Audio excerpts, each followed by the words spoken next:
وہ بھی مجبوری نہیں ہے، اس کو بھی میں آپ کو بتاؤں گا کہ پاکستان میں ریزرو کا ایشو اتنا بڑا نہیں ہے. مسئلہ یہ ہے کہ یہاں پر کام نہیں ہو رہا اس طریقے سے. جہاں بھی کام ہوتا ہے وہاں پہ پراکسیز کے ذریعے کاروائیاں ہوتی ہیں اور کام بند ہو جاتا ہے. لیکن دوسرا جو ایشو ہے نا کہ آپ 16 سے 18 بلین ڈالر کے آپ فوڈ آئٹم امپورٹ کرتے ہیں، اس میں کوکنگ آئل ہے، اس میں چائے کی پتی ہے، اس میں دالیں ہیں، اس میں نٹس ہیں، ڈیفرنٹ چیزیں ہیں. صحیح ہے. اور وہ 16 سے 18 ارب ڈالر. جی اب یہ چھوٹی رقم نہیں ہے. یہ ہم نہ کریں جی تو ہمیں کوئی مسئلہ نہیں ہے. میں آئی ایم ایف کے پاس 3 سال کے لیے ہم نے آئی ایم ایف سے 7 بلین کا قرضہ لے کے ہم اس پوزیشن میں آ گئے ہیں کہ اس نے ہمیں یہ بھی بتانا ہے کہ آپ نے کنگھی کیسے کرنی ہے، آپ نے جوتے کس طرح پہننے ہیں، آپ نے چلنا کس طرح ہے. تو باقی چیزیں تو چھوڑ دیں. صحیح بات. تو 16 سے 18 بلین ڈالر آپ دیتے کس کو ہیں پتہ ہے آپ کو؟ آپ دنیا کا جو کسان ہے، امریکہ میں بیٹھا کسان ہے، یوکرین میں بیٹھا کسان ہے، یورپ میں بیٹھا کسان ہے، اس کی جیب میں جا سری لنکا، ملیشیا، انڈونیشیا، ان کے کسانوں کو دیتے ہیں. اور بدقسمتی یہ ہے کہ اس میں سے 1 ارب ڈالر بھی آپ اپنے کسان کو نہیں دیتے کہ وہ یہاں بھی یہ چیزیں پروڈیوس سر. ان کو جو قرضہ دیتے ہیں 50,000 کا، وہ 18% انٹرسٹ پہ دیتے ہیں. آپ اندازہ کریں. بجلی مہنگی ملتی ہے سر، کھاد ان کو مہنگی ملتی ہے، سبسڈیز تو وہ تو ایک علیحدہ چیز ہے، وہ تو آپ چلے جائیں اس میں. دوسرا جو ایشو ہے وہ کرپشن کا ہے. جی وہ بڑا خوفناک ہے. جی آپ اس میں اب کوئی ڈھکی چھپی بات نہیں ہے. جو ڈائگنوسٹک رپورٹ میں بتا دیا ہے، اور ایلیٹ نے جو اس ملک کے جو آپ گنے چنے لوگ ہیں جس میں پولیٹیکل ایلیٹ بھی شامل ہیں، اور آپ نے ایک سٹوری دیکھی ہوگی پچھلے 1 ہفتے کے دوران جی کہ کس طریقے سے کچھ سینیٹر جو ہیں جو سمگل سگریٹ اور ٹیکس چوری کرتے ہیں، وہ سینٹ میں بیٹھ کے کس طریقے سے اپنے انٹرسٹ کو ڈیفینڈ کرتے ہیں. اور اس کی وجہ یہ ہے کہ پاکستان کی سینٹ میں بدقسمتی سے سودے بازی کے ذریعے لوگ سینیٹر منتخب ہوتے ہیں. تو یہ ہمارے مسائل ہیں بیسیکلی نا. اور یہی کرپشن کی آپ کی جو ہے زیرو ٹالرنس اس میں کرنا پڑے گا. اب میں آپ کے اس دوسرے سوال کی طرف آتا ہوں بجٹ میں. جی سر. اور اس میں بھی سب سے بڑی وجہ، اور میں نے یہ بتایا تھا کہ آئی ایم ایف کا ایگزیکٹو بورڈ بتائے گا کہ کرپشن کے حوالے سے ان کی رپورٹ پر، اور آپ حیران ہوں گے رضوان، جب یہ رپورٹ بنی تو حکومت نے 6 مہینے اس رپورٹ کو ریلیز نہیں ہونے دیا. جی ہاں، ڈائگنوسٹک رپورٹ نہ صرف رپورٹ میں ریلیز ہونے دیا بلکہ اس میں سے بہت سارے صفحات کو ڈیلیٹ کرایا گیا، جس کے بعد یہ رپورٹ ریلیز ہوئی. اچھا. اب اس I M F executive board کی جو 131 پیج کی رپورٹ ہے، اس کے مطابق 30 جون سے پہلے حکومت پاکستان کو آئی ایم ایف کے ساتھ ایک ایگریمنٹ کرنا ہے، بڑا ایگریمنٹ. اچھا.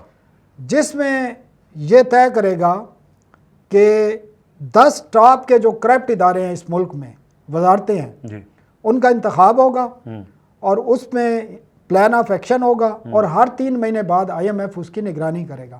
یہ جو کام ہمیں خود کرنا چاہیے وہ آئی ایم ایف ہم سے کرا رہا ہے. اور دوسرا جو بجٹ میں آ رہا ہے، بجٹ میں ایک تو یہ طے کر لیا گیا ہے کہ اب 1 جولائی کے بعد کوئی سبسڈی نہیں ہوگی انرجی سیکٹر میں، خاص کر اچھا بجلی، گیس، پیٹرولیم پروڈکٹ. وہ 200 یونٹ والے جو غریب ترین صارفین ہیں، کسی کو وہ جو کراس سبسڈی تھی وہ بھی ختم ہو جائے گی. اور اس وقت بھی جو دونوں گیس کمپنیاں ہیں جی ان کی پٹیشن پر ہیئرنگ ہو چکی ہے. 21% سے لے کر 131% تک گیس مہنگی ہونے کے حوالے سے انہوں نے اپنی ریکمنڈیشن آئندہ چند دن میں وہ اپنا فیصلہ سنا دیں گے. مزید مہنگی گیس؟ جی. اور 142 ارب روپے کی جو کراس سبسڈی ہے وہ بھی ختم کی جا رہی ہے. اس کے علاوہ یہ بھی طے کیا گیا ہے کہ ہر 3 مہینے بعد اس کا ریویو ہوگا. اچھا. بجلی اور جو اس تمام چیزوں کے باوجود کہ پچھلے 4 سال کے دوران آفٹر جو عمران خان کا ایک دور ختم ہوا تھا اس کے بعد 2022 1300% گیس کی قیمتوں میں اضافہ کیا گیا. فکس چارجز علیحدہ ہیں. پچھلے 4 سال میں 1300% 1300% گیس کی. اور یہ میں نہیں بتا رہا، آپ پاکستان بیورو آف اسٹیٹسٹک کی ویب سائٹ پر جائیں، یہ سرکاری ادارہ ہے، اس کا ڈیٹا چیک کریں، وہ آپ کو بتائیں گے. پہلے مرحلے میں 1100% ہوئی تھی، پھر 200% ہوئی، 1300%. اس کے علاوہ فکس چارجز لگائے بجلی پر بھی، گیس پر بھی. اور بجلی مہنگی ہوئی ہے 100% پچھلے 3-3.5 سال میں، 100% ڈبل ہو گئی ہے. اس کے علاوہ فکس چارجز علیحدہ ہیں. فکس چارجز اس لیے لگائے گئے ہیں کہ آپ سے سرکولر ڈیٹ مینیج نہیں ہو رہا. اور سرکولر ڈیٹ اس لیے مینیج نہیں ہو رہا کہ آپ کی اس قسم کی پالیسیاں ڈیفنٹ پالیسیاں تھیں کہ آپ کو فیوچر کا 1 سال کے بعد پتہ نہیں کیا ہونا ہے. جب آپ سولر، آپ نے بجلی، اور یہ آپ نے ایک اصول اکانومی کا ہے ڈیمانڈ سپلائی کا، اس میں ہوتا یہ ہے کہ جب آپ جو چیز جتنی مہنگی کریں گے نا اس کی ڈیمانڈ کم ہونا شروع ہو جائے گی اور لوگ الٹرنیٹو جو ہے اس پہ جائیں گے. بجلی کے ساتھ بھی یہی ہوا ہے. آپ کی 7,000 میگا واٹ جو کیپیسٹی ہے نا وہ سولر نیٹ میٹرنگ پہ چلی گئی ہے. صحیح ہے. ٹھیک ہے جی. حکومت کے پاس اب بجلی موجود ہے, خریدار نہیں ہے. اب جو پاور پلانٹ 2015-16 میں لگائے گئے تھے وہ اس ملک کے لیے سب سے بڑا عذاب ہے, اور وہ ان کی خالی کیپیسٹی پیمنٹ 1,000 سے 1,500 ارب روپے سالانہ ہے. بجلی استعمال ہو نہ ہو آپ نے 1,000 سے 1,500 روپے دینے ہی لازمی. یہ بار بار میں آپ کو بتا رہا ہوں, یہ 2015-16 کے پروجیکٹ ہیں جو کہ پنجاب, سینٹرل پنجاب میں لگائے گئے. چائنا کے تھے, نواز شریف کے دور میں ایل این جی کے 4 پاور پلانٹ تھے اور کوئلے کے 2-3 پاور پلانٹ تھے. وہ آج ہمارے لیے, اس قوم کے لیے عذاب بن چکے ہیں. نہ آپ اس کو نگل سکتے ہیں, نہ آپ اس کو تھوک سکتے ہیں. وہ آپ نے دینے ہیں, اور وہ 2,000 سے یا 2,500 سے 3,000 روپے وہ پیسہ آپ دے رہے ہیں کیپیسٹی پیمنٹ میں, جو آپ بجلی یوز ہی نہیں کر رہے. اس کے علاوہ علیحدہ چیزیں ہیں. تو یہ ساری چیزیں پاس آن ہوں گی. جہاں تک آپ بات کر رہے ہیں کوئی ریلیف کی بات ہے, تو آپ کے پاس کوئی کوشن نہیں ہے بھائی. صحیح. آپ کے پاس جگہ ہی نہیں ہے, چاہے وہ سرکاری ملازمین ہے, چاہے پاکستان کی عوام ہے. یہ طے کر لیا گیا ہے. اور آپ نے دیکھ لیا ہے کہ پی ڈی ایل جو ہے, پیٹرولیم پہ جو ٹیکسز ہیں, آئی ایم ایف نے کہا ہے کہ 166% ٹیکس ہے پیٹرولیم مصنوعات پر. 166%. آپ اس کو آپ کیلکولیٹ کر لیں وہ کتنا بنے گا. اور یہ وہ شرط ہے اس کے اندر وہ بڑھایا جائے گا پیٹرول بھی. نہ وہ کہہ رہا ہے اس وقت ہے. اچھا آلریڈی ہے. ٹھیک ہے. ان کی تو شرط ابھی تک جو ہے وہ 80 روپے پر لیٹر ہے. لیکن وہ سر آلریڈی 117 روپے تو ہم لے رہے ہیں. اور آپ کو یاد ہے وہ کچھ عرصہ پہلے, آج سے 5-6 سال پہلے, پیٹرول پر جو پی ڈی ایل تھا وہ 8 روپے لیٹر تھا. اور ڈیزل پر 10 روپے تھا. آج وہ 80 نہیں 117 روپے یا 120 روپے ہو چکا ہے. کل کچھ تھوڑا آگے پیچھے کیا انہوں نے, 5 روپے کم کیے. وہ کوئی کم نہیں کیے, وہ ایڈجسٹمنٹ کی ہے جو آئی ایم ایف کا فریم ورک ہے اس کے اسی کے مطابق. تو وہ انہوں نے ساری چیزیں ان کو کمٹمنٹ کر لی ہیں اور وہ کرنی پڑیں گی. اس کے علاوہ بھی بہت ساری چیزیں ہیں سر جس کو دیکھنے کی ضرورت ہے. اور اب یہ کوشش یہ کی جا رہی ہے کہ جو سرکاری ملازمین ہیں, کیونکہ بہت زیادہ تنگ ہیں لوگ, مجھے جو لگتا ہے بمشکل جو انفلیشن ریٹ ہوگا اس پہ شاید جا کر کوئی تھوڑا بہت انکریز آ جائے. لیکن پرابلم یہ ہے کہ اب تو سٹرکچر چینج ہو چکا ہے نا, کہ آپ نے پینشن کا نظام چینج کر دیا ہے. جو نئے لوگ آئیں گے ان کے لیے پینشن کا سسٹم ڈیفرنٹ ہے. حکومت اپنے بوجھ کم کرنے جا رہی ہے.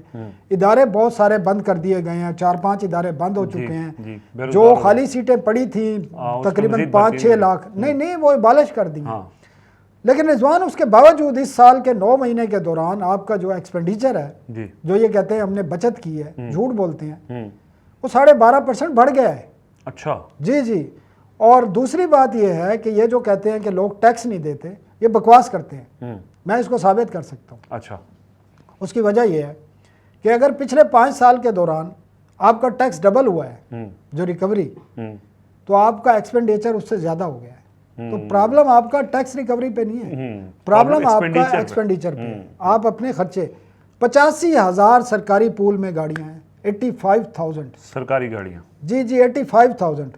اور وہ ہمارے ایک دوست ہیں اکانومسٹ بڑے اچھے, وہ ثابت کر کے بتا رہے تھے کہ برطانیہ جس نے آدھی دنیا پر حکومت کی, ان کے سرکاری پول میں کتنی گاڑیاں, آپ حیران ہوں گے, 85 گاڑیاں. اور ہمارے 85,000 گاڑیاں ہیں, اور سرکاری پول میں اس کے اندر لوکل گاڑیاں نہیں ہیں, امپورٹڈ گاڑیاں ہیں, مہنگی گاڑیاں ہیں. یہ سرکاری پول کی گاڑیاں ہیں. ان کا فیول بھی سرکاری, ان کی مینٹیننس بھی سرکاری, ان کے ڈرائیور بھی سرکاری. اور حالت یہ ہے کہ جہاں ہم قرض لے کر اپنا ملک چلاتے ہیں, ایک ایک وزارت کے 5 وزیر ہیں اس وقت. ایک وزیر ہے, ایک مشیر ہے, ایک ایس اے پی ایم ہے, ایک اسٹیٹ منسٹر ہے, ایک پارلیمانی سیکرٹری ہے. ضرورت ہی نہیں ہے. اور ریزلٹ آپ دیکھ لیں, اور سب کے پاس گاڑیاں ہیں, سب کے پاس ڈرائیور ہیں, سب کچھ ہے. اسی چیز کے لیے تو وہ بنتے ہیں. اور سر BMW ابھی منگوائی گئی تھی, آئینی بینچ جو آئینی کورٹ بنی ہے ان کے لیے. وہ بدقسمتی ہے. جو ملک قرض لے کے $1 کے لیے منتے ترلے ہمیں کرنے پڑتے ہیں, بدقسمتی ہے. ان کو تو امپورٹڈ گاڑی لینی ہی نہیں چاہیے, بین ہونی چاہیے.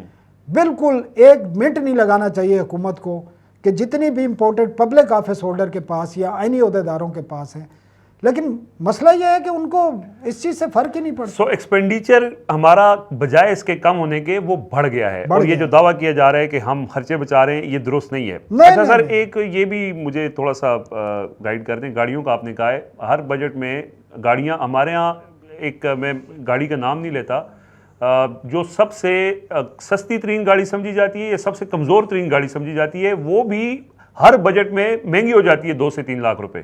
اور یہی صورتحال باقی گاڑیوں سے ریلیٹڈ ہے. تو گاڑیاں اس بارے میں جو ہے نا بہت زیادہ جو ہے نا کنفیوژن پایا جاتا ہے اور غلط فہمی پائی جاتی ہے. اچھا، یہ بھی آپ بڑے حیران ہوں گے. جی، آپ کو میں مثال دوں، پاکستان میں ایک گاڑی بنتی ہے فارچون، ٹویوٹا بناتا ہے. جی، فارچونر. آپ کو پتا ہے وہ کتنے کی ہے اس وقت مارکیٹ پرائس؟ سر وہ 1.5 کروڑ سے زیادہ کی ہے میرے وہ خیال میں. 2 کروڑ 48 لاکھ روپے ہے اس کی مارکیٹ پرائس ہے. آپ کو پتا ہے اس میں ٹیکس کتنا ہے؟ کتنا ہے سر؟ 1 کروڑ 48 لاکھ روپے حکومت کے خزانے میں جاتے ہیں اس میں سے. 2.5 کروڑ کی گاڑی میں تقریباً 1.5 کروڑ روپے ٹیکس ہے. یعنی جی جی، گاڑیوں پہ جو ٹیکس ہے نا، اچھا، وہ 42% سے لے کر 65% تک ہے. گاڑی اس لیے مہنگی ہے. آپ کو سمجھ، آپ میری بات، اور یہ میں آن دی ریکارڈ بتا رہا ہوں، ثابت کر سکتا ہوں، میرے پاس اس کے پورے لسٹنگ پڑی ہوئی ہے. اب آپ کے ناظرین کے لیے ایک بریکنگ خبر ہے. جی سر. کہ آئی ایم ایف نے جو ایک شرط رکھی ہے، پاکستان میں پہلی دفعہ حکومت نے کمٹ بھی کر لیا ہے، کمرشل بنیادوں پر یوزڈ کار 5 سال پرانی امپورٹ کرنے کی اجازت حکومت کو دینے کی انہوں نے ایگری کر لیا ہے آئی ایم ایف کے ساتھ. اچھا. اور حکومت اس سلسلے میں قانون سازی کرنے جا رہی ہے. پاکستان میں اس وقت جو امپورٹڈ گاڑیاں آتی ہیں جی، وہ 2 اسکیموں کے تحت آتی ہیں، گفٹ اسکیم اور ٹرانسفر آف ریزیڈنس. یہ جو اوورسیز پاکستانی ہیں، ان کے پوائنٹس ہوتے ہیں، ان کی بنیاد پر محدود اس پہ آتی ہیں. پہلی دفعہ یہ ہو رہا ہے کہ آئی ایم ایف نے کہا ہے کہ بھائی آپ کمرشل بنیادوں پر الاؤڈ کریں اور 5 سال پرانی کریں. اچھا. اس میں کچھ شرط رکھی گئی ہیں کہ انوائرمنٹ فرینڈلی ہونی چاہیے، لیکن یہ ایک بہت بڑا شفٹ ہوگا جو آپ بات کہہ رہے ہیں نا کہ پرائس بہت زیادہ ہے. اس سے پرائس میں بہت فرق پڑے گا، لیکن نقصان کیا ہوگا؟ یعنی پرائس کم ہوگی. لازمی بات ہے. جب آپ دیکھیں نا، پہلے تو یہ تھا کہ آپ اوورسیز پاکستانی اگر کوئی امپورٹ کرتا ہے، یہ کمرشل امپورٹ نہیں تھی، یہ اوورسیز پاکستانی کے جو پوائنٹس بنتے تھے اس کی بنیاد پہ امپورٹ ہوتی تھی. وہ اپنے کسی فیملی کے ممبر کو گفٹ کرتا ہے، یا ٹرانسفر آف ریزیڈنس تھی، اس پہ جو ٹیکس ہوتا ہے.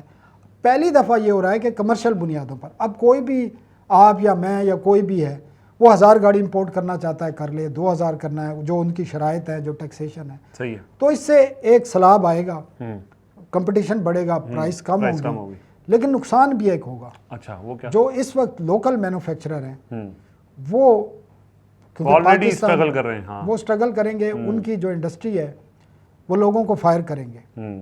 اپنی جو ان کی اگر 2 شفٹوں میں کام ہو رہا ہے تو وہ 1 شفٹ پہ چلے جائیں گے. کیونکہ امپورٹڈ گاڑیوں کو آپ کو پتہ ہے ان کی کوالٹی تو ہے نا، وہاں پہ جو سٹینڈرز ہیں وہ ڈیفرنٹ ہیں، پاکستان کے سٹینڈرز ڈیفرنٹ ہیں. تو یہ ایک بہت بڑی چینج آنے والا ہے. اور یہ بجٹ میں ہی اناؤنس ہوں گی یہ چیزیں. تو باقی کوئی ایسی مجھے چیز نظر نہیں آ رہی کہ کوئی ایسی کوئی تبدیلی آئے گی. لیکن جو سب سے بڑی تبدیلی مجھے نظر آ رہی ہے، میں انفارمیشن نہیں ہے لیکن میرا ایک سینس کہہ رہا ہے، جو آپ نے بھی جس پہ 28ویں آئینوی ترمیم پہ بہت ساری باتیں کی ہیں. جی سر. مجھے ایک بات سمجھ نہیں آ رہی کہ 28ویں ترمیم اگر بجٹ کے بعد آئے گی تو پھر حکومت کو 1 سال ضرورت نہیں ہے اس کی. آپ کو پتہ ہے این ایف سی کمیشن بنا آج سے چند ماہ قبل، اور اس کا ایک تعارفی میٹنگ ہوئی. اس کے بعد اس کا اجلاس نہیں بلایا جا رہا. کیوں نہیں بلایا جا رہا؟ اس کی وجہ یہ ہے کہ حکومت اس این ایف سی ایوارڈ کے تحت اس بجٹ کو نہیں بنانا چاہتی. اگر وہ بنائے گی تو پھر حکومت کے پاس کوئی سپیس نہیں ہے. اچھا. پرابلم یہ ہے کہ آپ کا جو فیڈرل ہے وہ اتنا پھنس چکا ہے اس وقت، اس کا جو سٹیبلٹی ہے وہ خطرے میں ہے. خطرے میں یہ ہے کہ آپ جو ٹیکس وصول کرتے ہیں، ایف بی آر کا ٹیکس ریونیو، اس کا 57.2% صوبوں کو چلا جاتا ہے، اور جو بچ جاتا ہے وہ وفاق کے ایک ہیڈ کے خرچے کے برابر نہیں ہوتا، صرف انٹرسٹ پیمنٹ. پھر وفاق نے ڈیفینس بھی دینا ہے آپ، وفاق نے پی ایس ڈی پی بھی کرنا ہے، وفاق نے اپنے للے تللے بھی کرنے ہیں. یہ پروٹوکول گاڑیاں، یہ کبھی ججوں نے جناب گاڑیاں مانگ لی، کبھی سینٹ کے چیئرمین نے گاڑی مانگ لی، کبھی اسپیکر نے کہا جی مجھے بھی